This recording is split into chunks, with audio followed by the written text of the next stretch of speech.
Buenas tardes, mi nombre es Lisbeth Chan, soy estudiante de Economía Dominicana y estaremos hablando sobre el tema número 9, que es la situación económica en República Dominicana en los periodos de 1892-1930.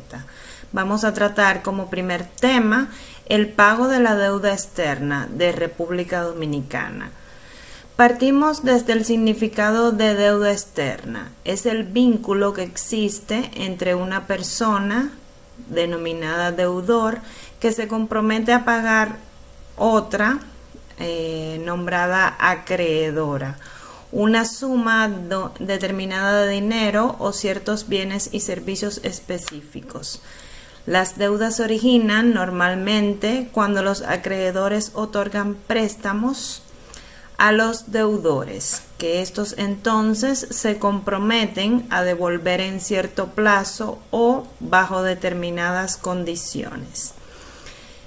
Estaremos hablando del histórico Tratado Trujillo-Hull, que fue un paso de avance para el saneamiento de la deuda externa dominicana. Tras el golpe de Estado que glorificó a Trujillo al poder en 1930, el dictador asumió el gobierno de un país en severas condiciones críticas económicas después de la invasión estadounidense que hubo en República Dominicana. En 1931, Trujillo inició una serie de negociaciones con el gobierno de los Estados Unidos de América para que República Dominicana recuperara el derecho de administrar sus aduanas. Varios años de intentos y discusiones culminaron el 24 de septiembre de 1940. Surge el Tratado Trujillo-Hull, nombre que encierra los apellidos de los representantes Rafael Leónidas Trujillo de República Dominicana y de los Estados Unidos, representado por el secretario de Estado Cordell Hull. El mismo daría paso al gobierno dominicano a cumplir con las exigencias de pago de su deuda externa contraída con empresas estadounidenses, a cambio de que Estados Unidos le devolviera el control de las aduanas dominicanas al país. La deuda externa continuó amortizándose mediante mecanismos establecidos por el tratado en cuestión, y el 19 de julio de 1947 su balance era de 9.271.855.55, suma que fue totalmente pagada a los tenedores de los bonos adeudados. Vamos a estar tratando también sobre las dificultades económicas que existió en el régimen de Vázquez. Comenzamos explicando que el señor Felipe Horacio Vázquez Lajara nació el 22 de octubre de 1860 y fallece el 25 de marzo de 1936. Fue un militar político dominicano que ocupó la presidencia de República Dominicana en dos periodos. El primero fue 1902 a 1903 y el otro 1924 a 1930. En el inicio de su segundo periodo le faltaba dinero para construcciones de los proyectos en marcha. Horacio se encuentra en un aprieto, por lo cual tiene que pedir un préstamo de 25 millones de dólares a los Estados Unidos para consolidar y pagar deudas dejadas por los gobiernos anteriores.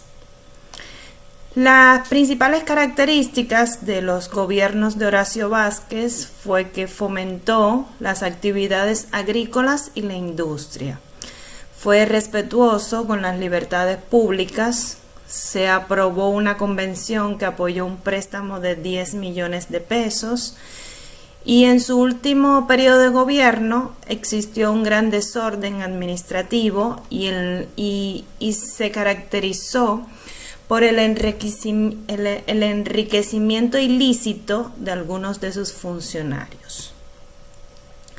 Para el año 1924 y todo lo que restó de 1925, los pasó el gobierno trabajando con los fondos de rentas internas y las entradas aduaneras le proporcionaban, y los programas de construcción fueron llevados a cabo sin avances extraordinarios. También en el año 1924, el gobierno dominicano y el de Estados Unidos negociaron una nueva convención dominico-americana que modificaba ligeramente el empréstito de 1907.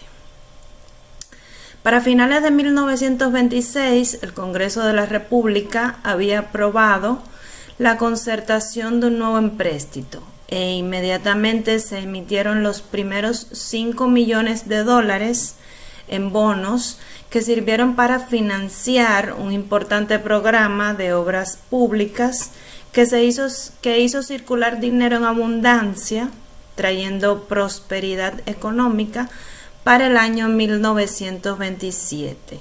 El mismo fue combinado con una coyuntura favorable de producción de nuestros artículos de exportación y un aumento de la producción de estos. Trajo nuevamente a República Dominicana en un corto periodo de estabilidad económica que recordaba la danza de los millones en el tiempo de la ocupación militar norteamericana en 1916.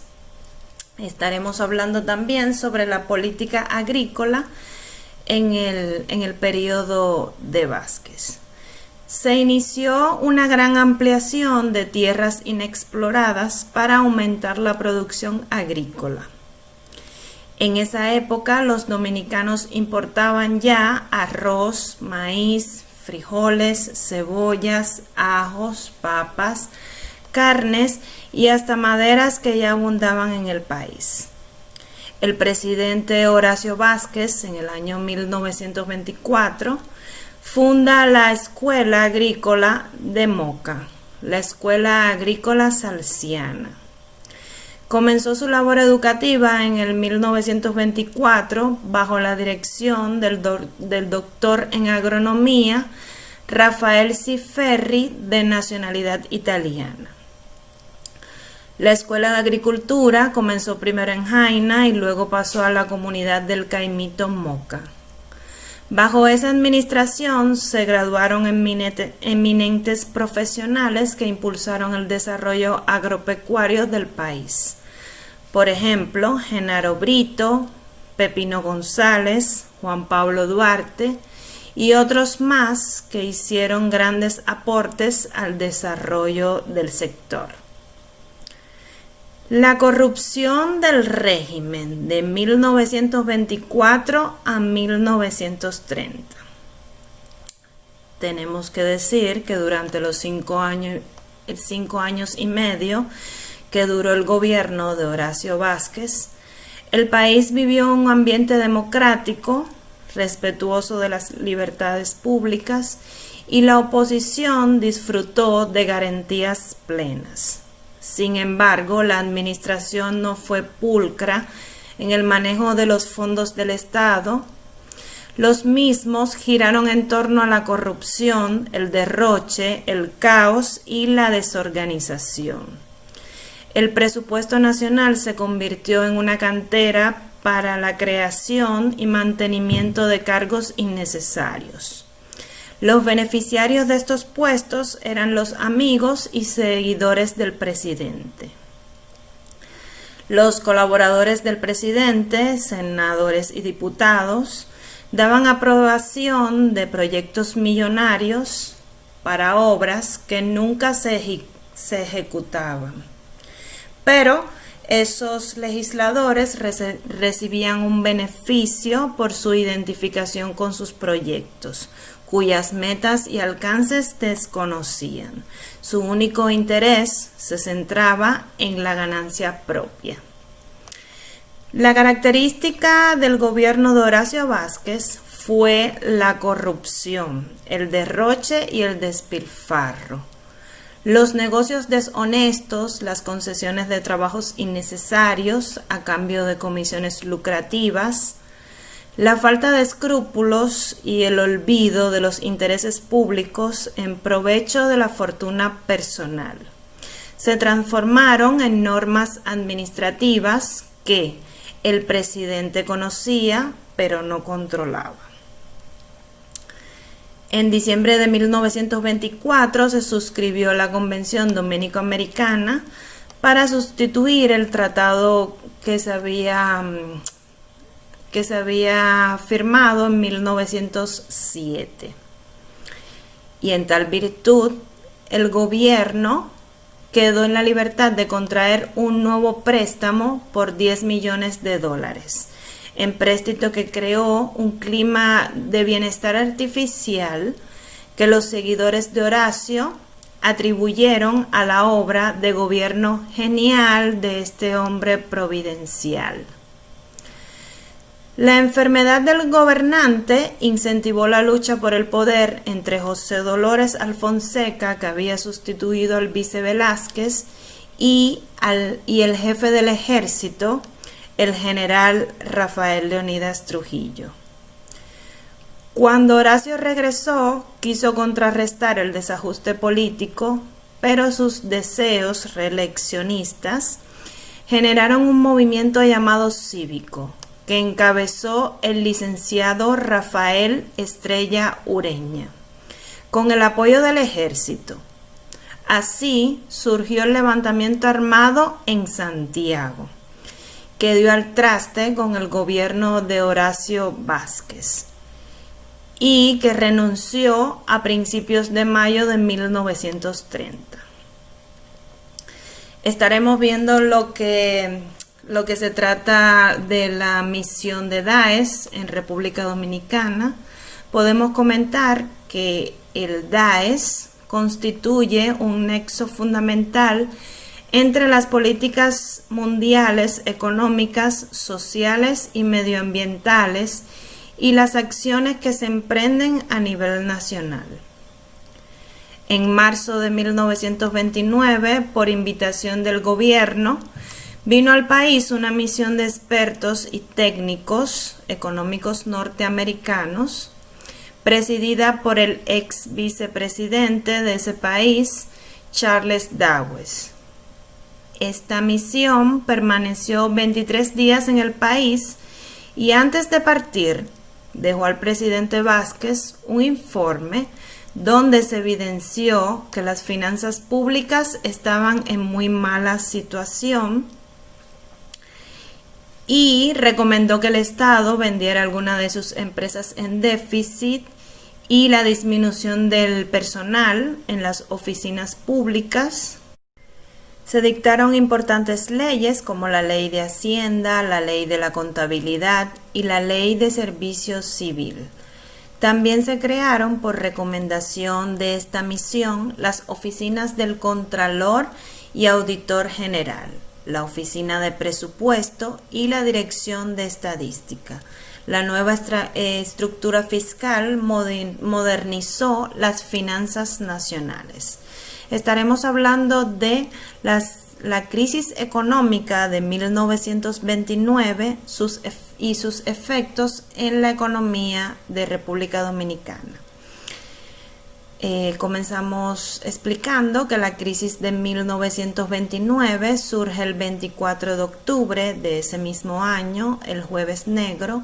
Se produjo una quiebra del mercado de valores de New York que provocó un prolongado periodo de deflación. La crisis se trasladó rápidamente al conjunto de la economía estadounidense y europea y de otras áreas del mundo. Sus efectos en la economía dominicana. La economía dominicana dependía fundamentalmente de la exportación de productos agrícolas como son el café, el cacao, la madera, el tabaco y la caña de azúcar, cuyos mercados de destino eran Estados Unidos y Europa. Estos provocaron lo que provocó la crisis de 1929 fue la quiebra y corrida bancaria en los Estados Unidos, seguida de la caída en el precio de las materias primas. Esto deprimía la economía dominicana, dependiente de unos cuantos productos para su exportación. La explosión de la burbuja bursátil en la bolsa de New York en 1929, la quiebra de bancos por errores de política, como el aumento de intereses y la reducción del crédito bancario, que desplomaron lo que es la demanda privada. El gobierno redujo el gasto por la caída en la producción y en los ingresos tributarios. Otra consecuencia de la Gran Depresión fue que contribuyó con la consolidación de Trujillo en el poder. El dictador aprovechó la reducción de los ingresos fiscales para suspender la amortización de la deuda externa, el congelamiento en el flujo del crédito y de inversiones por parte de nuestros principales socios, que fueron Europa y Estados Unidos. Bueno, hasta aquí es todo en cuanto al tema. Espero que le haya sido de utilidad y estamos a sus completas órdenes. Muchísimas gracias por todo. Un saludito.